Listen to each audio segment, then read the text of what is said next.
Hello students, good morning. Learn 24 academy में आपका स्वागत है। देखिए स्टूडेंट्स, हम डेली बेस पे आपके लिए करंट अफेयर्स के लेक्चर लेकर आते हैं और साथ में आपके लिए छोटी सीरीज़ भी लेकर आते हैं जिसमें जो इंपॉर्टेंट टॉपिक्स होते हैं वो हम डेली बेस पे डिस्कस भी करते हैं। तो देखो, एनवायरनमेंट एंड इकोलॉजी में आज हम समझेंगे कोर एंड नेचुरल जोन क्या होता है। इसके अलावा buffer zone and transitional zone के बारे में देखेंगे। एनसीईआरटी में इसके बारे में क्या दे रखा है, तो आ जाइए देखते हैं डायरेक्ट। तो देखिए, एनसीईआरटी में ये आपको यहाँ पर एक ये core zone, buffer zone and transitional zone के बारे में डिफरेंस बताया है।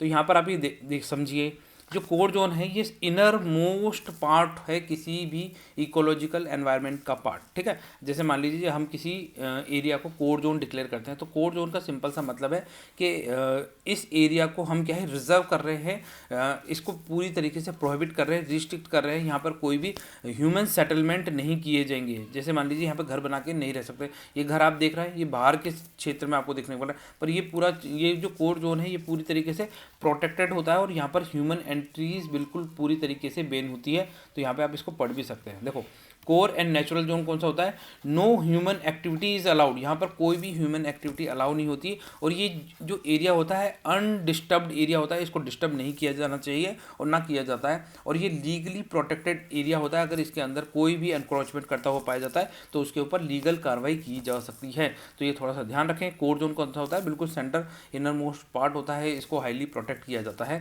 तो ये थोड़ा सा ध्यान रखें।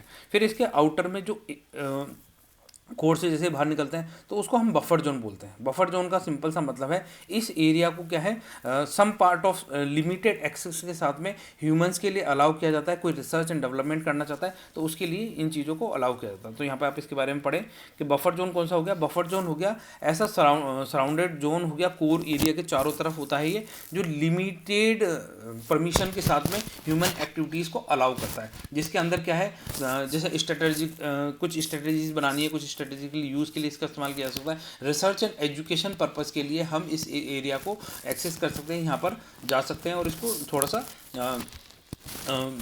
एजुकेट करने के लिए लोगों को इस एरिया का इस्तेमाल किया जा सकता है। तो यहाँ पर ऐसा नहीं है कि यहाँ पर आप ह्यूमन सेटलमेंट बना लेंगे, घर बना के आप रह सकते हैं। तो यहाँ आप घर बना के नहीं रह सकते हैं बफर जोन के अंदर भी। यहाँ पर क्या है, बस आपको लिमिटेड परमिशन दी गई है, लिमिटेड एक्सेस कर सकते हैं सम पार्ट, जो एजुकेशन एंड रिसर्च पर्पज के लिए इस्तेमाल की जानी है। फिर जो तीसरा एरिया है जिसे हम ट्रांजिशनल जोन बोलते हैं, तो ये जो ट्रांजिशनल जोन है ये एक ऐसा जोन होता है जो बफर एरिया के पूरे सराउंडिंग में होता है। यहाँ पे ह्यूमन सेटलमेंट्स भी अलाउ किए जाते हैं, यहाँ पर कल्टीवेशन भी की जा सकती है। लोग क्या कर सकते हैं, यहाँ पर अपने पशु चारण के लिए भी इस्तेमाल कर सकते हैं। तो यहाँ पर क्या है, जो ये ट्रांजिशनल जोन है इसे मैनिपुलेशन जोन भी कहा जाता है और ये आउटर मोस्ट और पेरिफेरल पार्ट होता है बायोस्फीयर रिजर्व का, जिसके अंदर क्या है, एक्टिविटीज़ अलाउ की जाती हैं। जैसे जो लोग हैं, लोकल पीपल्स हैं, वो यहाँ पर क्या है, घर बना के रह सकते हैं, सेटलमेंट्स कर सकते हैं, क्रॉपिंग अपनी फसल उगा सकते हैं। साथ में recreation for forestry and other economic use के लिए इस एरिया को यूज़ किया जा सकता है। परंतु इसको ऐसा नहीं है कि आप इसको डिग्रेड कर देंगे और ये मतलब इस तरीके से अलाउ किया जाता है जो यहाँ के लोग हैं वो सेटल हो सकता है। पर पूरी तरीके से ऐसा नहीं है कि पूरी तरीके से बस्ती बना लेंगे पूरा, मतलब अपने बड़े बड़े हाई स्क्रैपर्स आप बिल्डिंग्स बना लेंगे, है ना, ऐसा नहीं कर सकते आप। ये छोटे छोटे जो इकोलॉजिकल टाइप ऑफ घर होते हैं, झोपड़ियाँ होती हैं, उस तरीके घर बना के यहाँ आसानी से रह सकते हैं। पक्के मकान बनाना इसमें अलाउ नहीं होता है, बहुत ज़्यादा पक्के नहीं बना सकते, some part of limited access के साथ में आप बना सकते हैं। ये थोड़ा सा ध्यान रखें, है ना। तो ये तीन जोन हो गए, कोर जोन हो गया, बफर जोन हो गया और ट्रांजिशनल जोन हो गया। तो इससे रिलेटेड क्या है, कई बार एग्जाम में क्वेश्चन भी पूछे जाते हैं, तो आज ये क्वेश्चन भी कर लेते हैं।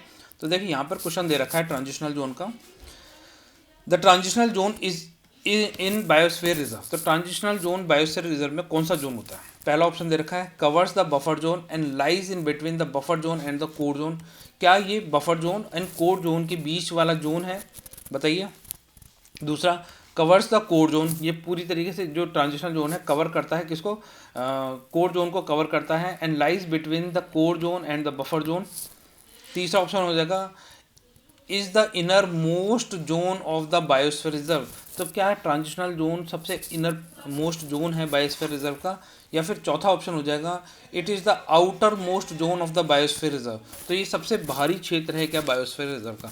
तो ये आपके सामने क्वेश्चन है, तो इसका आंसर आप कमेंट सेक्शन में लिखें, 10 से 15 सेकंड में लेकर मैं इसका आंसर आपको बताता हूँ। देखिए ये कौन सा जोन हो जाएगा, it is the outer most zone of the biosphere reserve. जो आपका बायोस्फीयर रिजर्व है इसका सबसे आउटर मोस्ट जोन हो गया। तो आंसर क्या हो जाएगा, ऑप्शन नंबर 4 हो जाएगा। ठीक है। नेक्स्ट लेक्चर होगा हमारा इंडिया मेजर सॉइल पर, तो वीडियो को लाइक एंड शेयर कर दीजिए, इसको बहुत अच्छे से डिटेल में समझेंगे 2-4 मिनट के अंदर, जिससे आपके एग्जाम में आप इन पॉइंटों को याद रख पाएँ। तो ठीक है स्टूडेंट्स, फिर मिलते हैं नेक्स्ट लेक्चर में, तब तक के लिए बाय। आप सब लोग खुश रहें, अपना ध्यान रखें, और आपके कोई भी डाउट्स हो तो मुझे कमेंट सेक्शन में जरूर लिखें।